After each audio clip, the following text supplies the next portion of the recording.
Pinapunta kami ni Juan para magtanong kung kayo po bang darating o maghihintay pa kami ng iba. Umuwi kayo at sabihin ang inyong nakita at narinig. Nakakita ang bulag, nakalakad ang pilay.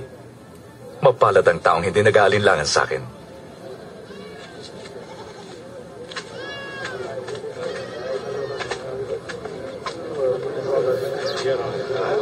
Kargahin niyo ako!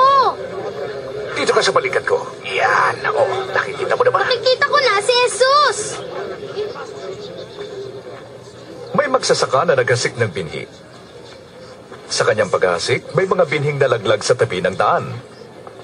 At tinuka ito ng mga ibon.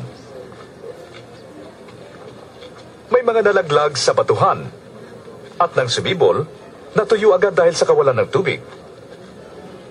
May mga nalaglag naman sa dawagan.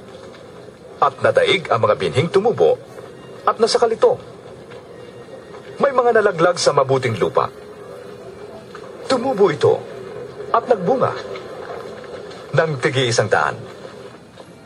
Guro, bakit patalinghaga kung magsalita ka sa kanila? Ipinaalam na sa inyo ang lihim ng kaharian ng Diyos. Ngunit sa iba'y ang talinghaga lamang para tumingin man di sila makakita at makinig may di makaunawa.